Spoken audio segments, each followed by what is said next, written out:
દારૂબંધી અને સ્થાનિક પોલીસ આ બંને શબ્દો આપણે ઘણીવાર સાંભળીએ છીએ કારણ કે બંને બાબતે ઘણા વિવાદો સામે આવતા રહે છે. લોકો આરોપ લગાવે છે કે ખુલ્લેઆમ દારૂના વેપાર માટે સ્થાનિક પોલીસની ક્યાંક ને ક્યાંક મિલીભગત હોય છે અને તેવા દાખલા પણ જોવા મળ્યા છે. ત્યારે રાજકોટ જિલ્લામાં કાયદો અને વ્યવસ્થાને લઈને હવે ગંભીર સવાલો ઊભા થયા છે. જે દારૂબંધી ધરાવતા રાજ્યમાં જ એસએમસી દ્વારા એક ફાર્મ હાઉસમાંથી લાખો રૂપિયાનો વિદેશી દારૂ ઝડપાતા સ્થાનિક પોલીસની કામગીરી પર સવાલો ઊભા થયા અને આ સમગ્ર મામલે હવે સ્થાનિક પોલીસ પર મોટી કાર્યવાહી પણ કરવામાં આવી છે. શું છે સમગ્ર મામલો? આવો વિગતે વાત કરીએ આ અહેવાલમાં.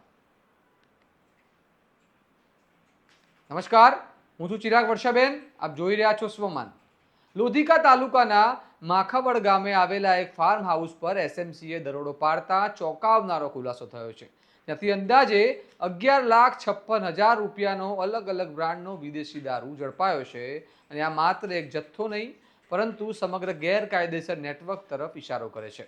આ દરોડામાં એસએમસીએ અજય ભારડા નામના આરોપીને ઝડપી પાડ્યો છે, જ્યારે ઉમંગ પટેલ નામનો આરોપી ફરાર થઈ ગયો છે. તેને ઝડપી પાડવા માટે હાલ પોલીસે ચક્રો ગતિમાન કર્યા છે.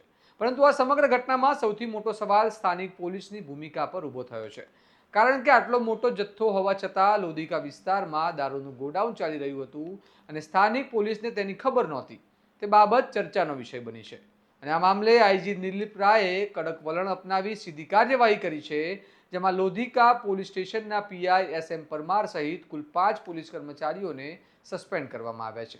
આ કાર્યવાહીએ સ્પષ્ટ સંદેશ આપ્યો છે કે ગેરકાયદેસર પ્રવૃત્તિઓમાં બેદરકારી ચલાવી લેવામાં આવશે નહીં. પરંતુ સાથે સાથે સવાલ એ પણ છે કે શું આ માત્ર સસ્પેન્શનથી જ સમસ્યા ઉકેલાઈ જશે કે પછી સમગ્ર નેટવર્ક સુધી પહોંચી કડક પગલાં ભરવામાં આવશે? હવે જોવાનું રહ્યું કે ફરાર આરોપી ક્યારે પકડાય છે અને આ દારૂના ગોડાઉન પાછળ કોણ કોણ સંકળાયેલું છે તેનો પણ પર્દાફાશ ક્યારે થાય છે. રાજકોટ એસએમસીની આ કાર્યવાહી દારૂબંધીની વાસ્તવિકતા અને તંત્રની જવાબદારી બંને પર મોટું પ્રશ્નચિહ્ન મૂકી રહી છે. આ મામલે તમારું માનવું શું છે? અમને કમેન્ટ કરીને જણાવો. અને આ પ્રકારના વિશ્લેષણાત્મક સમાચાર માટે સ્વમાનને લાઇક, શેર અને સબસ્ક્રાઇબ કરવાનું ભૂલતા નહીં. નમસ્કાર.